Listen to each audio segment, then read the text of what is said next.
নমস্কার বন্ধুরা, মধুমিতা কিচেনে আপনাদের সবাইকে স্বাগত। চলে এলাম আবার একটা নতুন রেসিপি নিয়ে। দেখো, আজকে একটা বেগুন নিয়েছি। আজকে বেগুনের একটা রেসিপি বানাবো, তাই জন্য একটা বেগুন নিচ্ছি। দিয়ে একটা আমি ছুরির সাহায্যে গোল গোল করে আমি বেগুনটাকে কেটে নেবো। তাও এইভাবে সব বেগুনগুলো আমি কেটে নিয়েছি, দেখতে পাচ্ছ। এবারে যে বেগুনের যে মাঝখানে যে পোরটা, আমি এটাকে কিন্তু আবার বের করে নেবো ছোটো মারতে। তোমরা এটা ছুরির সাহায্যে করতে পারো বা একটা চামচের সাহায্যেও করতে পারো।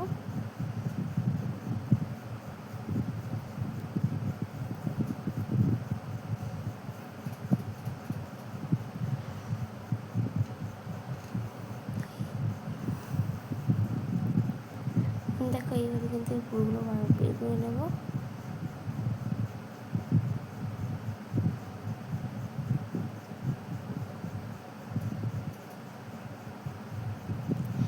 দেখো, আমি সব বেগুনগুলো কিন্তু পুরো বের করে নিয়েছি, দেখতে পাচ্ছ। এবার আমি যে পুরের যে বিচাগুলো একটু ভালোভাবে চটকে দেবো, তাহলে বিচাগুলো পরিষ্কার হয়ে যাবে। দেখো, এইভাবে হাত দেখলে চটকে দিলে সব বিচাগুলো আলাদা হয়ে যাবে।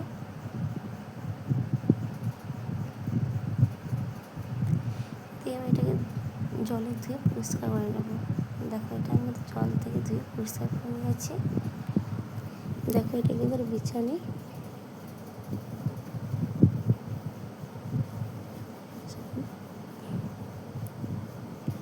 চলো, সেই বেগুনের যে ফুলের এটা করবো, তাই জন্য সেই বেগুনের মাঝখানে এটা দিয়ে দিলাম। এখানে কিছুটা পেঁয়াজ কুচি দিয়ে দিলাম।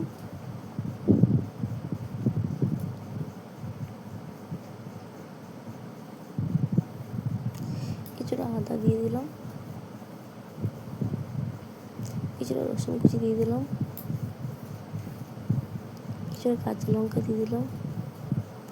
কিছুটা মাংস দিয়ে দিলাম। দিয়ে এবারে আমি একটা ভালোভাবে পেস্ট করে নেব। দেখাটা কিন্তু খুব সুন্দরভাবে পেস্ট করে নিয়েছি। এবার একটা ছোটো থালার মধ্যে ঢেলে নেব।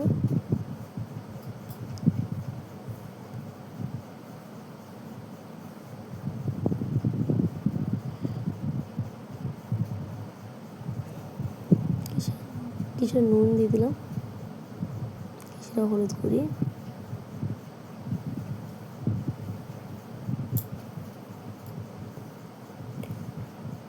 কিছুটা জিরে গুঁড়ো দিয়ে দিলাম।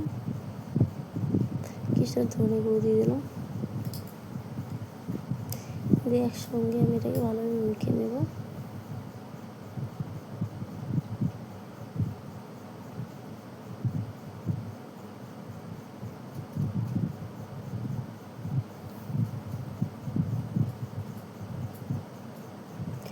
দেখো, এটা মাখানো হয়ে গেছে। আমি এখানে একটা তাওয়া নিয়ে নিচ্ছি।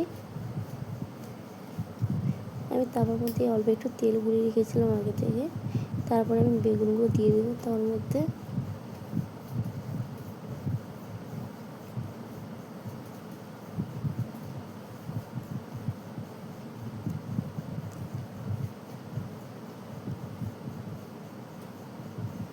সব বেগুনগুলো আমি এখানে দিয়ে দিচ্ছি। যে বেগুন যে মাছ বরাবর, সেই মাছ বরাবর দিয়ে পুরটা দিয়ে দেবো। এবার পুরটা যতটা ধরে সেইভাবে কিন্তু এখানে দিয়ে দেবো।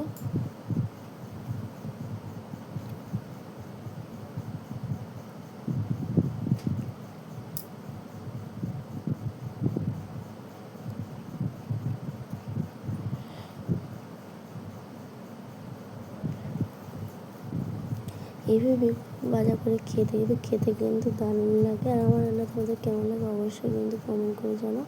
আর যদি ভালো লাগে লাইক সাবস্ক্রাইব শেয়ার করে পাশে থেকো।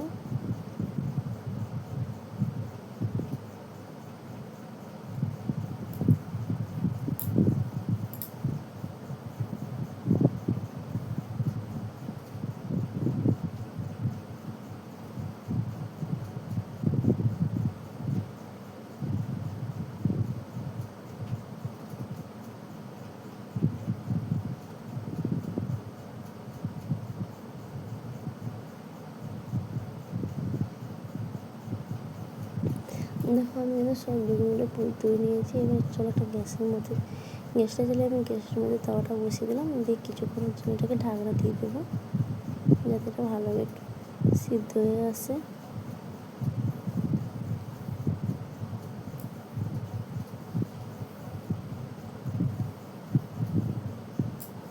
কিছুক্ষণ আমি ঢাকনা দিয়ে রেখেছিলাম, ওই ঢাকনাটাকে খুলে দেখবো। দেখো খুব সুন্দর সিদ্ধ হয়ে কিন্তু একটু তেল ছেড়ে এসেছে।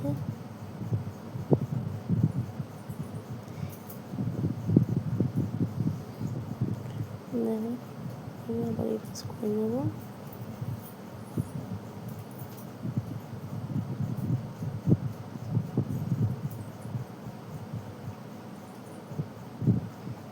দেখো আমি সবগুলো কিন্তু উল্টে দিয়েছি, দেখতে পাচ্ছ কত সুন্দর লাগছে, খেতে দারুণ লাগে।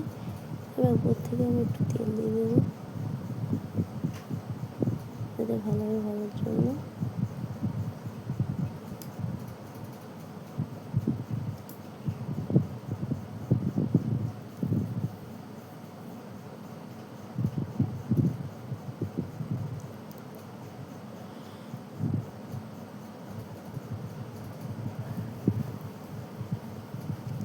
দেখো এটা আমি কিছুটা তেল দিয়েছি ভাজার জন্য। এবার কিছুক্ষণের জন্য আবার ঢাকনা দিয়ে দেবো যাতে এটা আস্তে আস্তে ভাজা হয়। এটা কিন্তু ঢাকনা দিয়ে এইভাবে ভাজতে হবে।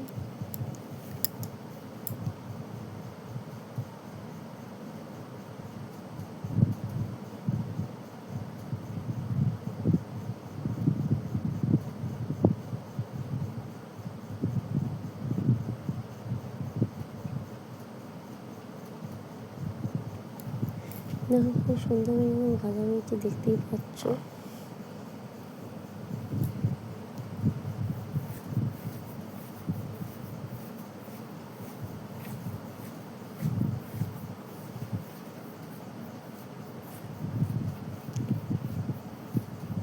দেখো আমার কিন্তু ভাজা হয়ে গেছে, এবার আমি তুলে নেব একে একে।